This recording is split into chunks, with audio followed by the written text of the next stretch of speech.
I was born in McKeesport, Pennsylvania, which is just a little bit southwest of Pittsburgh.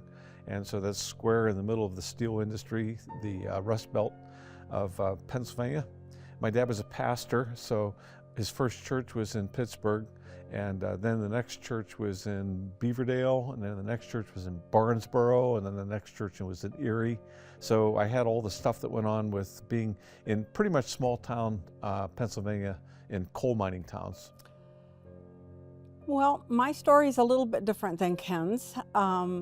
I was adopted as an infant and not very far from here at a home for unwed mothers, but I was raised by a Christian family in the west end of the city, raised with one sister.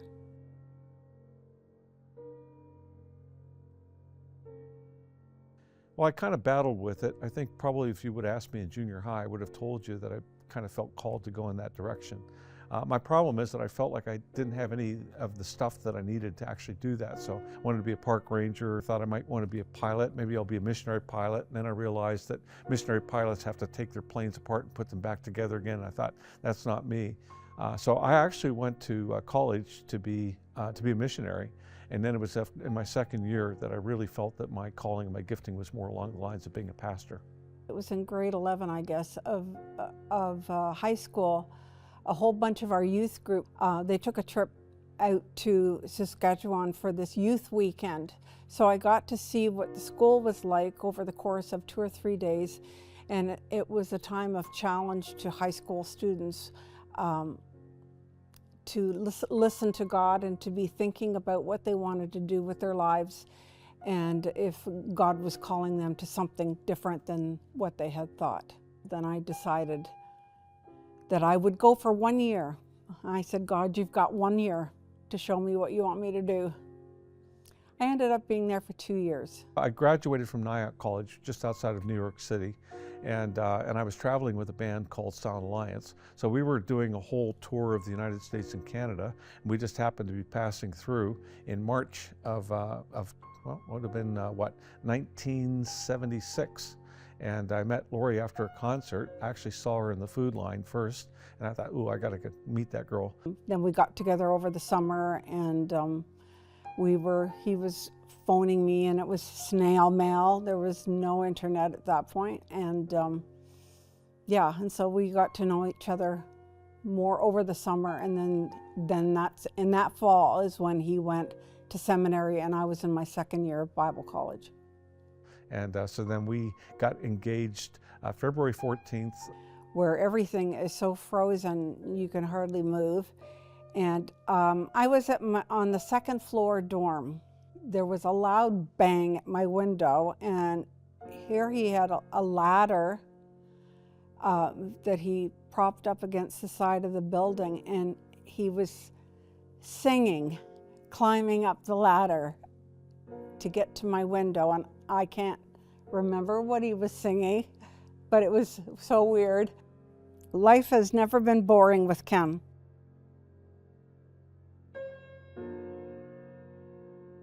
Tell me about that first church. I don't remember the first church. It's all a blur. It's all a blur. It was a very, very busy time. We were both involved in ministry. It was involved in music. And we were just, life was just crazy. We didn't have any children at that point. And I still had to finish up my last year of seminary while we were there. So I was associate pastor, which meant I had youth, evangelism, discipleship, and then of course visitation and so on. It was a church, when we went there, probably about 250 people, grew very quickly to about 500 over the next 3.5 years that we were there. And so it was an exciting time. My problem is that I didn't have any boundaries. I was told, I think early on, something about the senior pastor told me he didn't think I had the gift of leadership and that I wasn't working hard enough. And so I took that on steroids, and I just took it over the top. And I wasn't a good husband at the time because I was just always trying to prove myself, which is a big mistake in ministry. I was expected to serve alongside Ken just as if I was a staff member, but I was not. And yeah, so it was just It was, like you said, it was just pretty nuts. And Lori was the president of the Women's Missionary Prayer Fellowship. Yes, I was. So we went from Northeast to Emporium, a little town in Pennsylvania, in the hills of Pennsylvania. Learned a lot there. What I learned there is what I didn't know. And I was, just through some of the seminars I'd taken, I was really smitten with the fact that most churches really were not all that interested in reaching the unchurched, the people that were far away from God. And so that was really the focus of what the doctorate was. I think Lori and I were both one on that in terms of, just that we felt that we wanted to have a church that was reaching into the community. And so my first class was in Chicago. It was a 5-year process that I went through, and took a number of classes. And the classes, of course, we had to pay for those ourselves. The church was quite emphatic that they weren't going to pay for it. So we were under stress financially anyways, and that created more stress. And then me being away created even more stress after that. Last year, when I was writing my dissertation, I traveled out to a number of places to do the research I needed to do, and it was a really difficult time. It was a blur at that point because we had adopted Kelly in Emporium, and I had some physical problems and had a number of surgeries, and Brian was born, and then Ken was in the doctorate program, and life was very, very busy. It was over full. I was very involved in the music ministry and directed choir while in our last church. And then Matthew was born in 1991. But we actually learned a lot of things together while Ken was in the doctorate program, because we had really become somewhat disenchanted with the way that the churches that we served in seemed to be meeting the needs of their communities.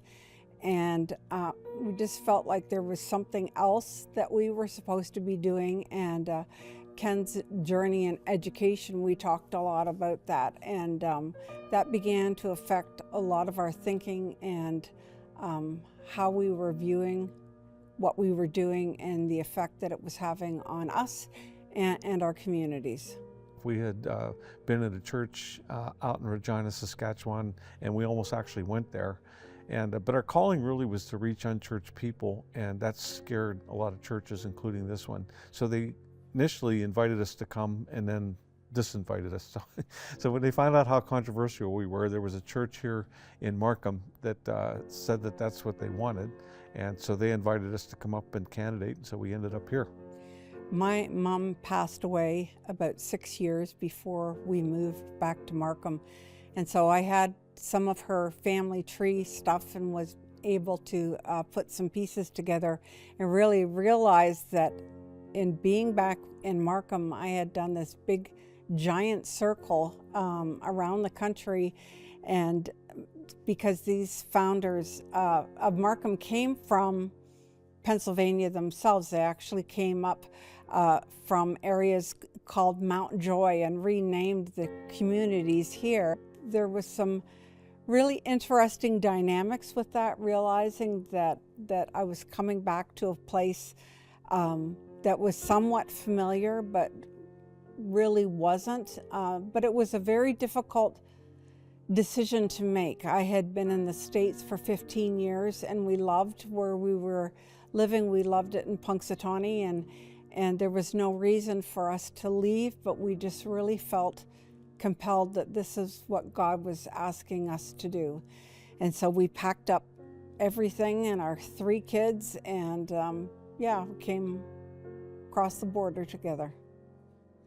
Well, one of the things I've always loved about Lori is her vision. God speaks to her in different ways than he does me. And she told me one morning that God had given her a vision of this little girl with dark hair that we were supposed to adopt. And at first I struggled with that, but eventually came to understand, okay, this is really what God wants us to do. The best part was that Selena ended up in our home, and we love her to death, but that was all part of what God was doing. And of course, if we hadn't moved up here, she would not be part of our family. So you just always amazed how God works in all these different ways to bring together his plan. It's an amazing thing. Starting the Olive Branch was really difficult. It happened under very difficult circumstances. And so it kind of felt like Jonah, you get vomited out of one place and then start the mission to reach people the way you're supposed to do it. Slowly over time, as we were able to see where God was leading us, we were able to understand that the journey that God had brought us through all those years, through the questioning and some of the doubts that we had about the churches we had been before, that we could start something that would be different. It would be more about people being real and being open and honest and transparent, and that's really what our vision was. And there was just lots of challenges in starting a church, but the greatest thing about it is I think that Lori and I were truly able to work together as partners in seeing this happen, and that was so much a part of everything that we did. We were both engaged at the front end of this thing. A lot of work. Not too many nights at home, but God was at work and it was good.